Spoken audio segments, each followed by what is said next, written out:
Friday night took care of my weekday blues. I woke up, had breakfast, and read the news. I'm feeling relaxed, refreshed, and renewed. But I feel like there's something I'm forgetting to do. Hey, Toby, the show's about to start. Oh yeah, it's a Saturday show. It's a Saturday show. It's a Saturday show.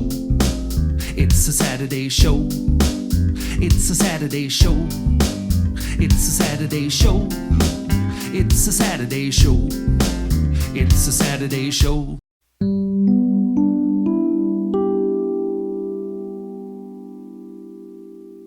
Good morning, everybody. Welcome to the Saturday Show, AADL TV's one and only Saturday morning kids variety show. I am your host, and my name is Toby, and I am joined, as always, by the master of reptilian repartee, Otto Turtle. Say hello to everyone, Otto. Hello to everyone, Otto. That's not what I meant, dude. I know. Well, Otto, you mentioned you had something to show me. What do you got? Well, I found this book on your shelf and it looks really cool. There's a robot on the cover. Yeah, you know how they say never judge a book by its cover? Well, I bought this one specifically because of the cover. Oh, well, did you read it? I did, and I'm so glad that you asked me about it because I've been wanting to tell you about it since I finished reading it. It is just so cool. It's called The Conquest of the Space Sea, and it's about this electronic technician who's on this man-made base on Pluto, and he's out in the field working with a robot, and then all of a sudden this orange glowing spaceship appears, and then there's this mechanic, and the robot's name is X-81, and as you're reading it, you're like, is this guy trying to make some sort of point about, getting along with everyone, or is it just, fun space pulp? And then they're transported onto the alien ship, but the aliens look just like humans, except they can play chess in 5, Well, 6, folks, 7, and 8 while I wait for him to finish, let's see what the word of the day is. Kashi and Christopher? Wow, Kashi, it's a beautiful night, isn't it? It is. I love looking up at the sky. Me too. Do you have a favorite constellation? I really like the belt of Orion. Right. I love the Pleiades. Oh, wow. That's a beautiful word. Well, speaking of words, are you ready for our word of the day? Oh, yes. Absolutely. All right. Let's hit the button. Okay.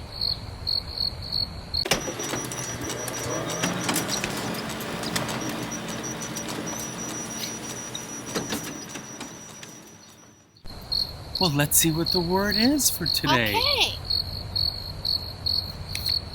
Well, what does it say? Well, turn it up the other way. Right. Of course. It says meteor. Meteor. Well, Kashi, what's a meteor? I think it's a rock that is high up in the air and it goes through the sky. Yeah, and when it enters near the Earth, we see it as a shooting star. Oh, I love those. Those are hard to find. You have to be very patient. And if you see one, you get to make a wish. Yay! That reminds me, Kashi, we've got a summer game code for you all to enter. Oh, great!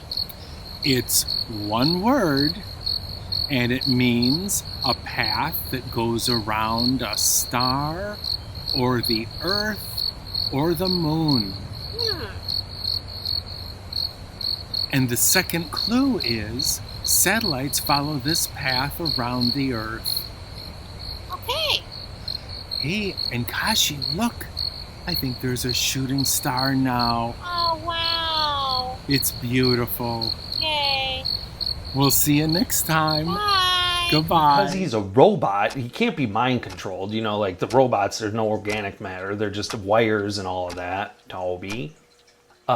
Yes, Otto? Can we, get on with the show? Yeah, why? Was I rambling? Nope. Okay, Otto, well, what is it that you wanted to talk about today? What's the theme of today's show? Well, you kept talking about Pluto, and the word of the day was meteor, so I think we should talk about space, like real space stuff. Hi, what's wrong with robots? Well, nothing, but there's no robots in space. Au contraire, mon frere. There are plenty of robots in space. I'll tell you what, we'll look at some really cool and really real space robots, and the folks can enjoy these segments. How's that sound? I guess. Over 2,000 years ago, the great mathematician Archimedes first described 13 3D shapes, but only one of those shapes is filled with 38 sizes of points and prizes for kids and puppets, and that's the Snub Cube!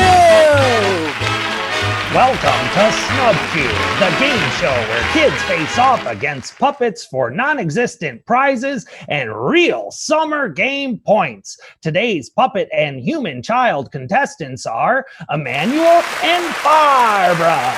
They'll play 3 roles head-to-head with 5,300 points on the line. So it's time to roll that Snub Cube. And now, your host, just back from vacation on the island of Lost Socks, Herschel Nepstein. Hiya, everybody. How you doing? How are you, John? Boy, that island is something, huh? All right. Welcome to Snub Cube. With every roll of the mysterious cube comes an amazing experience. You might find one of the 8 challenge triangles or the rare and elusive squatch squares. So everybody ready? All right. Okay.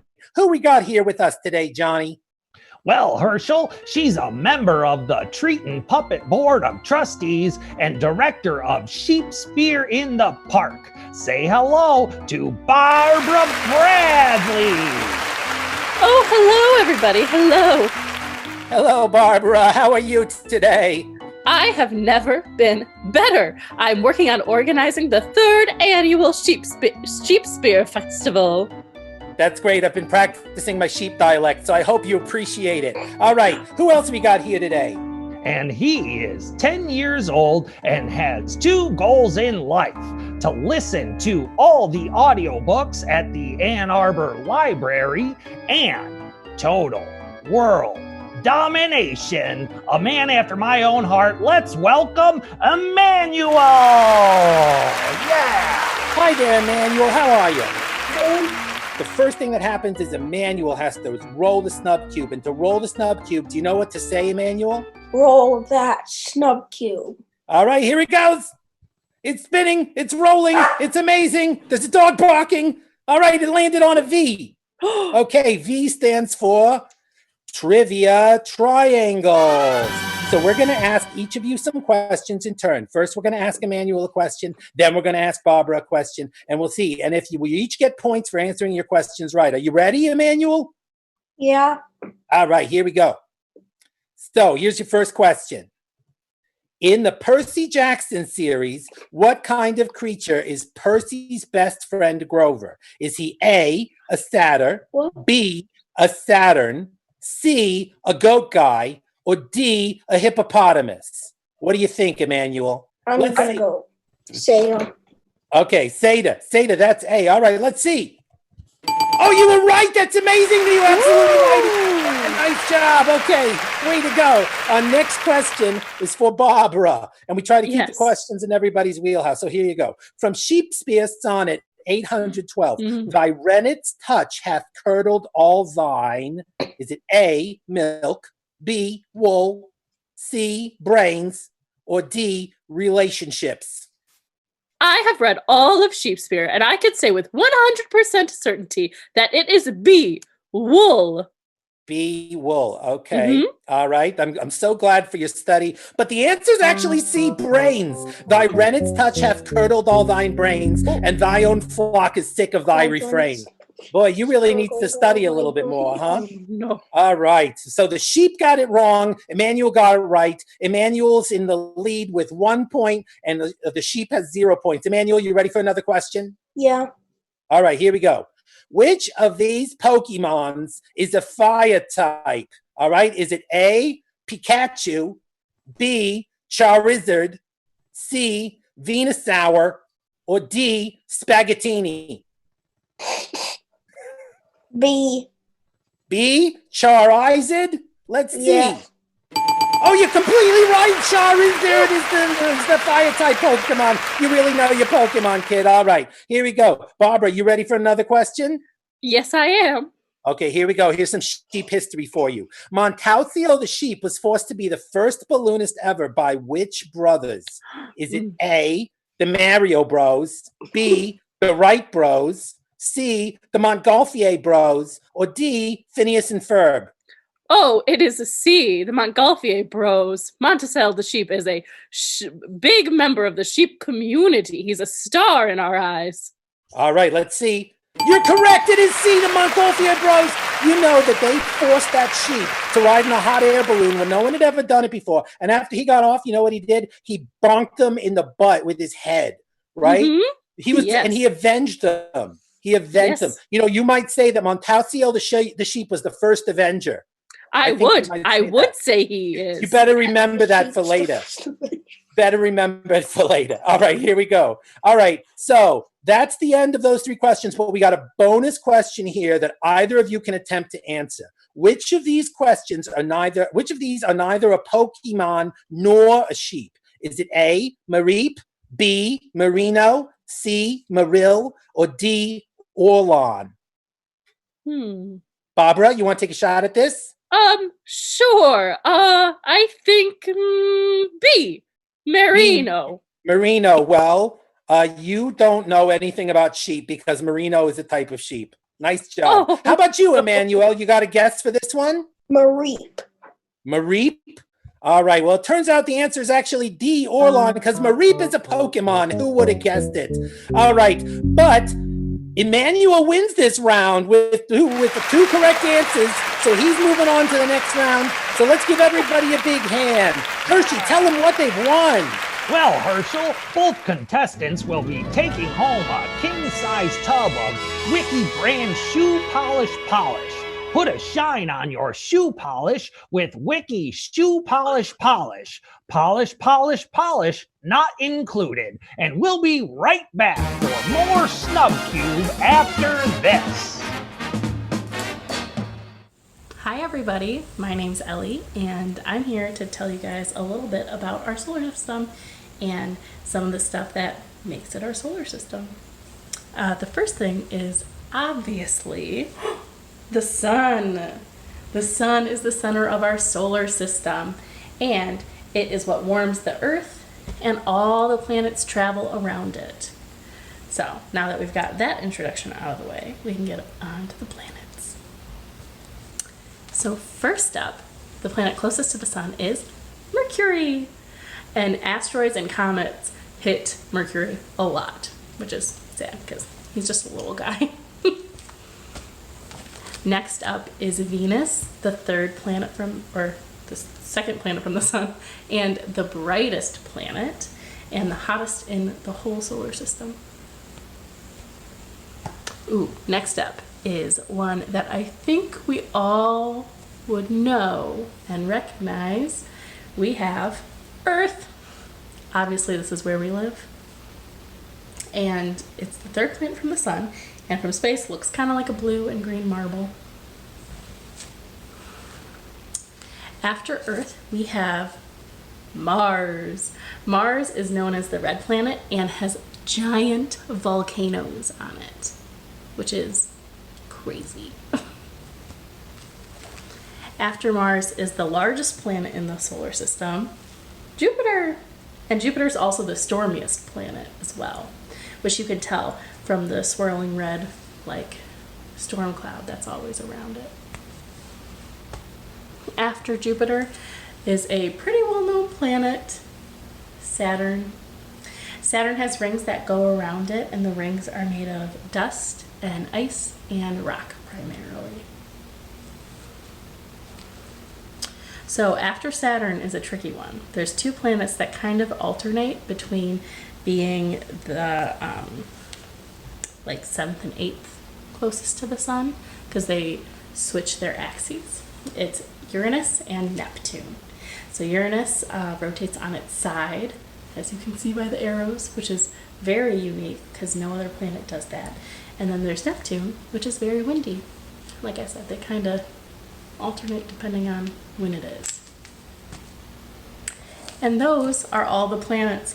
Of course, there used to be Pluto, but Pluto is not considered a planet in our solar system anymore. It got kind of demoted to a dwarf planet, so we don't consider it.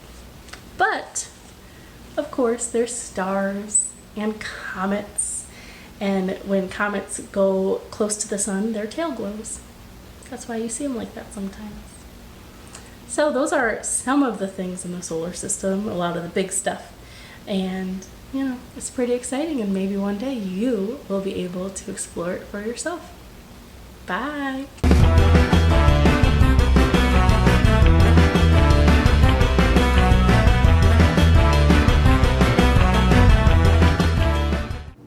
What is it? Well, it fits in the palm of my hand. It's a bit of a reddish, orangish, rusty color. It's porous, it has little holes in it. It's not very heavy. And if I do that to it, it crumbles. What is it?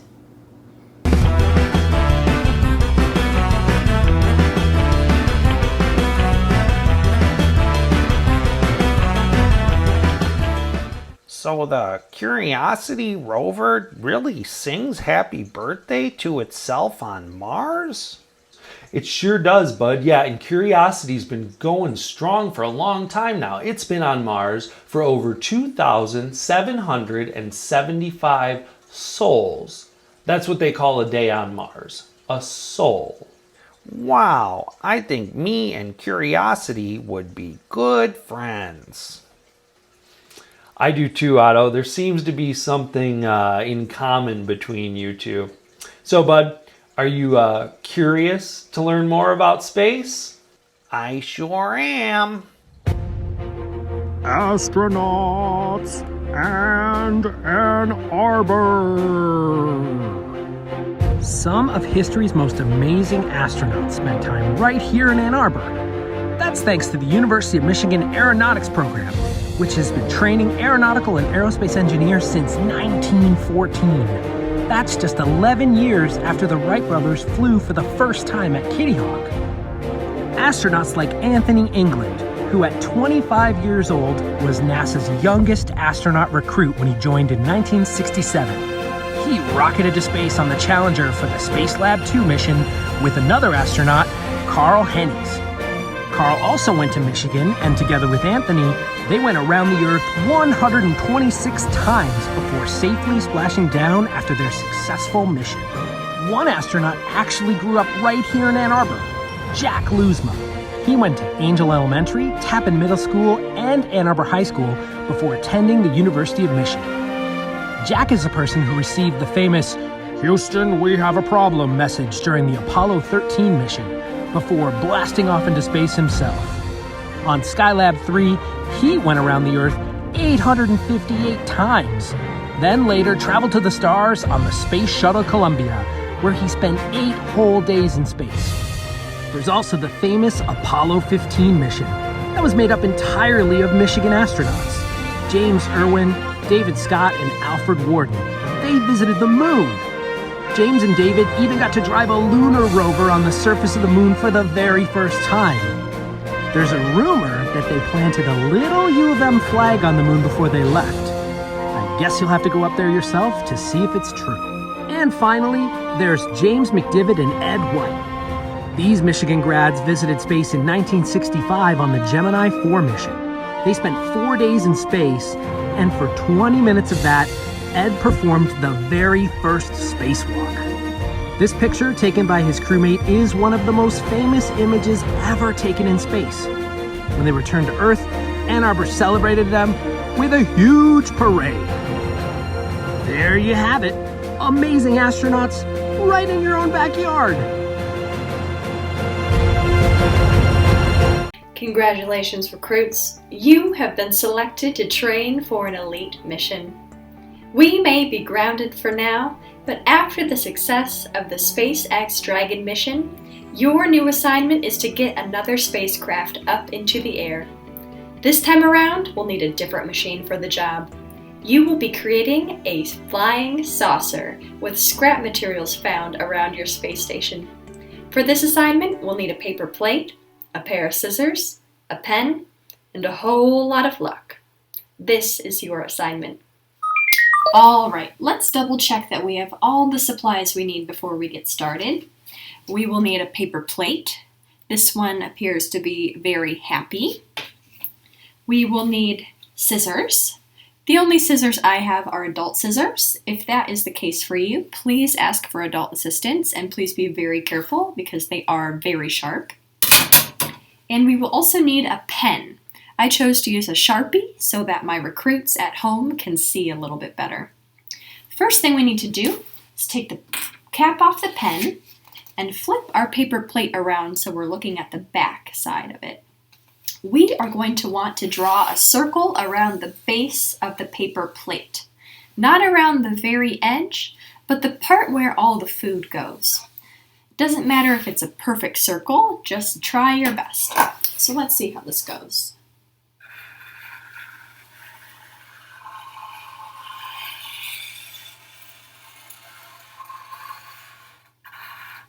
Good.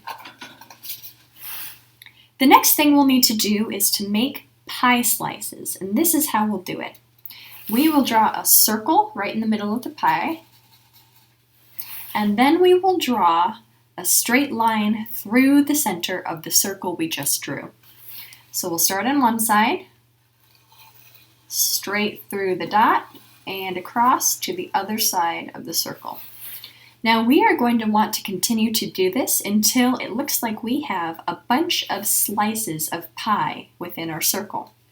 It doesn't matter how many slices of pie you have, but it will change how your spacecraft moves. So you may want to make several different prototypes with a different number of the slices of pie. So I'm going to make a few more slices here, just by drawing a straight line down the center. It's okay if they are not quite perfect. Here, so now we have 8 slices. You can have as many as you like. The next part we are going to need our scissors for. I have a little trick for you. We are going to cut along only the straight line parts of our pie pieces. Not the curved lines, straight lines only. To start off, we're going to start at the base. Let's see, this looks good. And make a small little incision here. That way you can get your scissors to cut through the middle of your pie plate. So we are going to cut these slices of pie out. Let's see, cut all the way across here.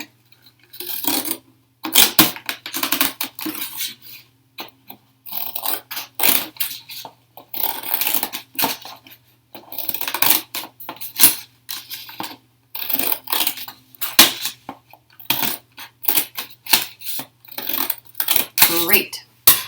Now you'll see I have all of these pie slices cut out. The next step is really important. We need to make a pattern. And the pattern is this. One pie slice is folded up. One pie slice is folded down. One up, one down. One up, one down. All the way around, however many pie slices you have. And once they have all been folded, we'll want to adjust them to make sure they're going straight up or straight down. It's at this point that you could also decorate your flying saucer if you choose to. But at this point, we are actually ready to make a test flight. Let's try it out. Mission Control, we are go for launch. Let's light this candle in T-minus 5 seconds. 5, 4, 3, 2, 1, 0. Ignition and liftoff! Congratulations, recruits, on a very successful space flight. Signing off for now, this is Commander Allison. Back to you, Toby. Welcome back to Snub Cube, where Emmanuel is in the lead with 1 win and 1,100 points. Take it away, Hershey. All right, thank you very much, Johnny P. We are back and ready to play more Snub Cube, and now it is Barbara Bradley's turn to roll. Barbara, are you ready? Yes. All right, go for it. Roll that Snub Cube. Okay, here it goes. It's rolling, it's rolling, it's rolling, it's rolling, it's rolling, and it lands on, it landed on a G, of course, we can all see that. It landed on G.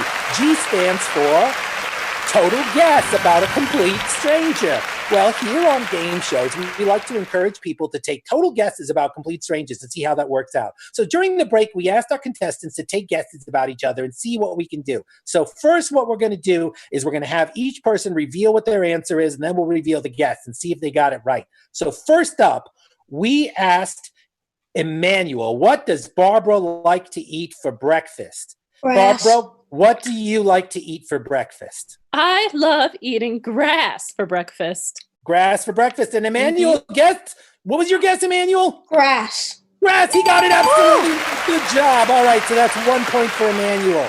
Then we asked Barbara, what does Emmanuel like to eat for breakfast? Emmanuel, what do you like to eat for breakfast? Bacon. Bacon. Toast, son.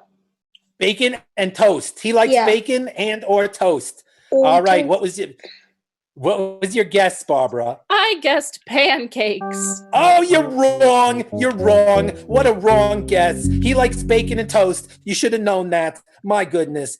Okay, you guessed pancakes. Let's move on to the next question. All right. Barbara, we asked Emmanuel if he would like to go to outer space. Emmanuel, would you like to go to outer space? Yes. Yes, he would. And Barbara said? Yes.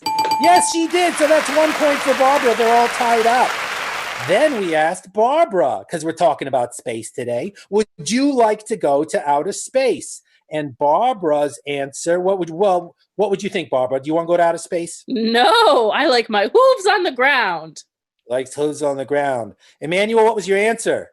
Yes. Emmanuel answered yes. He thinks you're adventurous. I guess he thought more of you than you think of yourself, huh, Barbara?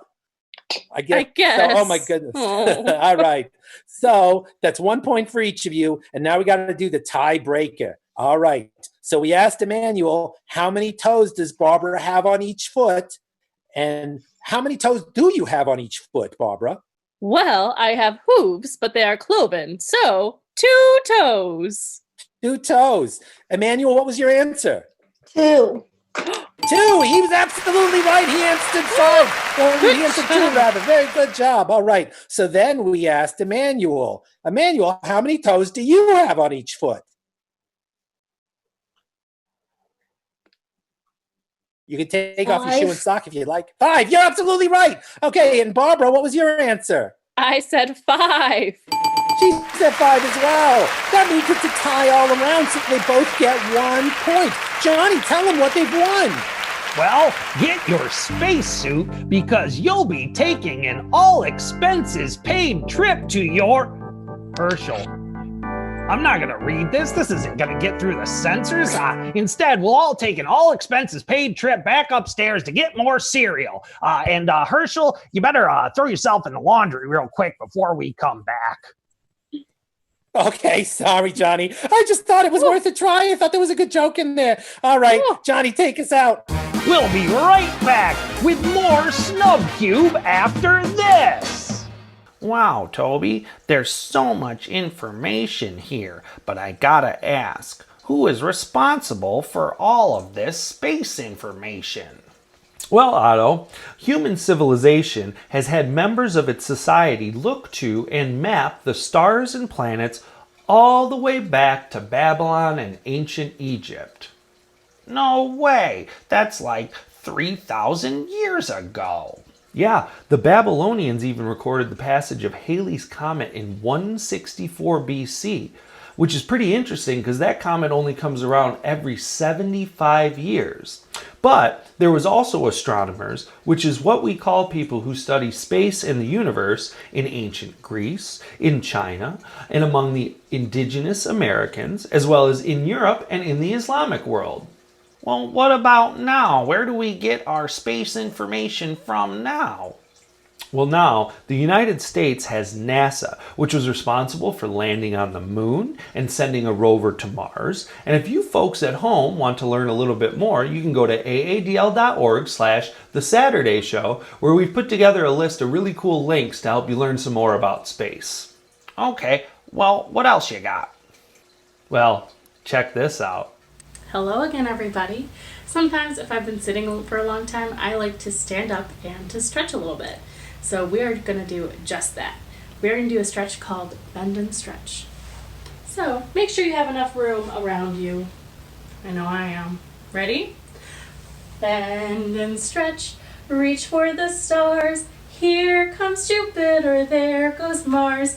Bend and stretch, reach for the sky. Stand on tippy toes. Oh, so high. Did you do it? Good, because we're going to do it again, but even faster. Ready?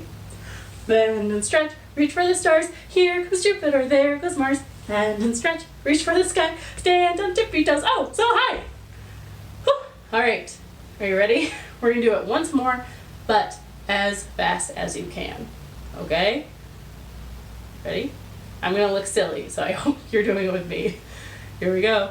Bend and stretch, reach for the stars. There goes Jupiter, here comes Mars. Bend and stretch, reach for the sky. Stand on tippy toes. Oh, so high! Whew. Good job, you guys. I hope you did it with me and that you are feeling stretched and refreshed. Bye.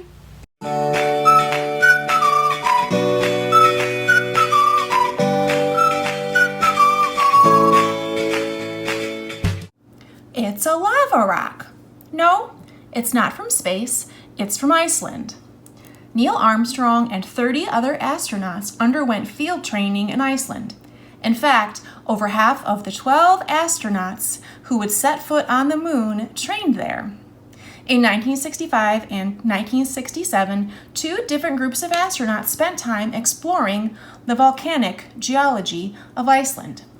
They had previously trained at the Grand Canyon, Hawaii, Alaska, and Arizona in the United States, but they felt that Iceland was the most moon-like of all the field areas. So, there you go. It's a lava rock.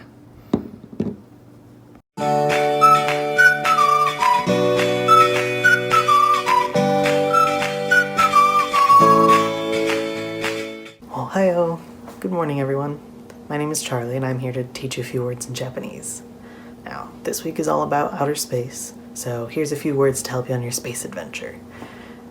Alright, so the first thing that you're probably going to pass as you head out into space is the moon. So moon in Japanese is tsuki. Now, be careful because that T at the beginning isn't silent. You can practice the sound tsu by saying the word it's and adding an oo sound at the end of it. So it's oo, itsu, itsu, tsuki, moon. Next, as you head out further into space, you're going to see tons and tons of stars, or hoshi. Now, in Japanese, if you've got more than one of something, you don't add an S to the word. So whether you see one star or thousands, it's still just hoshi, stars. Finally, this is a space adventure, so of course, you're going to come across some flying saucers. And the friendly beings inside those saucers are called uchujin, or aliens. So this uses the Japanese word for space, uchu, and person, jin. So an alien is a person, jin, from space, uchu. So put those together and you've got uchujin, alien. Best of luck on your adventure. Welcome back to Snub Cube, where Emmanuel has a commanding lead heading into the final roll. Take it away, Hershey. All right, thank you, Johnny. We're in good shape here for the final round on Snub Cube. Emmanuel's looking good. Barbara's looking not so great. Or she might even say, she's looking bad. Oh, that's funny. Yeah, That's a good sheep joke. Oh, thank you. I worked on it all night. All right, here we go. So it's time for our last spin of the Snub Cube. Emmanuel, are you ready to roll? Roll that Snub Cube. Roll that Snub Cube. Here it goes. The amazing graphics. They never stop. Here it goes. Well, except they stopped. All right, now they're going.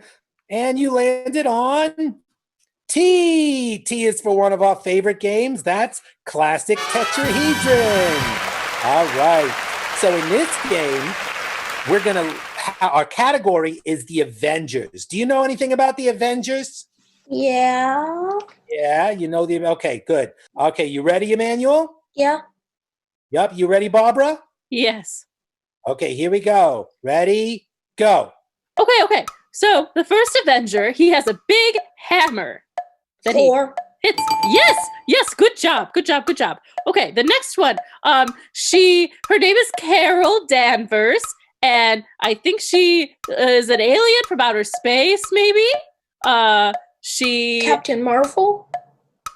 Yes. Yeah, Miss Marvel. Yes, Captain Marvel. Yes. Okay. The third one. He has his superhero name is the name of a cat. A big cat. He lives in Wakanda. Yes. Okay. Next one. This guy has a bug in his name. He can walk on walls. The walls. Ant-Man. Shoot webs. Spider-Man. Web. Yes. Oh, this one is my favorite Avenger.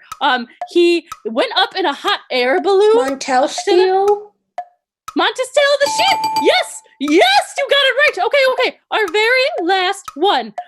He has a star on his shield. And Captain America. Yes, good job. Oh my God, that's it. You did it. You won. Very nice job, Emmanuel. Yes. You won the jackpot. You won all the prizes. Oh, Johnny, tell him what else he's won. Well, in addition to that amazing 5,300-point jackpot, both contestants will take home a copy of Snub Cube, the home game. Fun for the whole family, puppets not included, from Charlatan Bradley. That's right, and I hope that everybody orders one of those games because I really need to get my car back in my garage before winter comes. All right, so I hope everybody had a great time. Thank you, Emmanuel. Thank you, Barbara Bradley. Thank you to all our contestants. Thanks for watching. Thank you, Johnny. And Johnny, take us out. Snub Cube is an Ann Arbor District Library, Herschel Napstein, Mark Goodson Internet production. Filmed in front of a fake studio audience at OBS Television City.